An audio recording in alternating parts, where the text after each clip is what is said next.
দিনভর ব্যস্ততা শেষে ক্লান্ত শরীরে একটু শান্তির ঘুম জীবনের সবচাইতে নিরাপদ সময়। কিন্তু বগুড়া শহরের শতাব্দী ফিল্ডিং স্টেশনের কর্মচারী ইকবালের সেই শান্তির ঘুম হয়ে উঠল তার জীবনের শেষ ঘুম।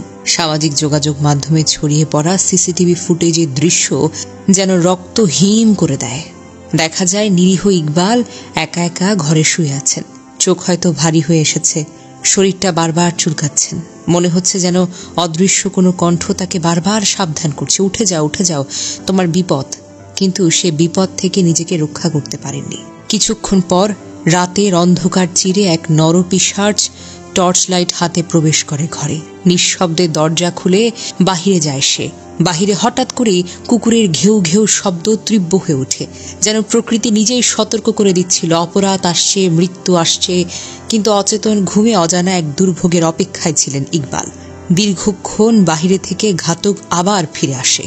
প্রথমেই দরজায় তালা লাগায়, এরপর স্বাভাবিক ভঙ্গিতে পানি খেয়ে নেয়, যেন সামনে যা করতে যাচ্ছে তার জন্য তার শক্তি সঞ্চয় করতে হবে, শক্তি সঞ্চয় করছে।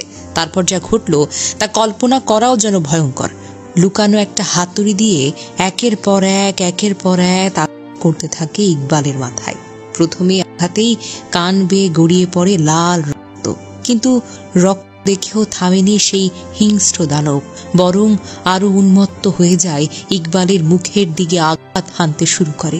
নিরপরাধ এক মানুষ অসহায়ভাবে ঘুমের মধ্যেই দুনিয়া থেকে বিদায় নিলেন। ইকবালের মৃত্যুর দৃশ্য এতটাই ভয়ঙ্কর ছিল যে ভাইরাল হওয়া সেই ভিডিওতে শেষ পর্যন্ত কেউ সাহস করে দেখতে পারেনি। 4 বছর ধরে তিনি শতাব্দী ফিল্ডিং স্টেশনে চাকরি করেছিলেন। সংসারে ছিল স্ত্রী ও সন্তান। তাদের জন্য দিন রাত খেটে যেতেন ইকবাল। ভাগ্যের নির্মম খেলায় কর্মস্থলে হয়ে উঠল তার কবর।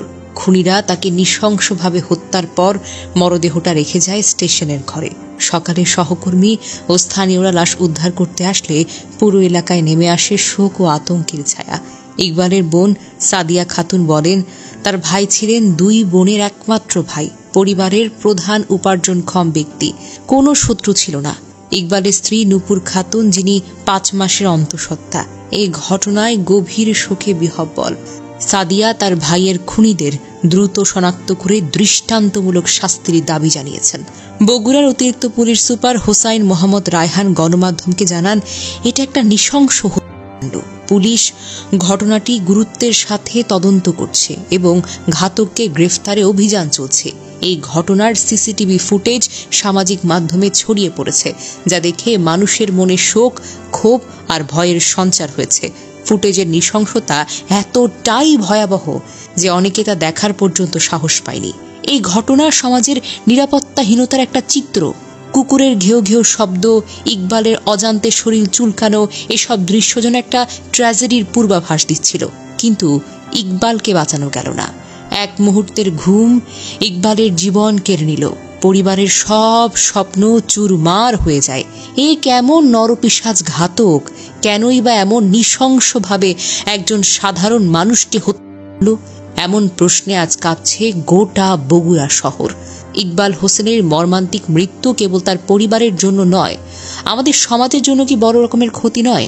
তার ঘুমন্ত অবস্থায় এমন নৃশংস হত্যা শুধু একটি অপরাধ নয়, এটা মানবতার প্রতি একটা হুমকি। পুলিশের তদন্ত এবং আইনের প্রয়োগের মাধ্যমে দোষীদের দৃষ্টান্তমূলক শাস্তি নিশ্চিত করা এখন জরুরি।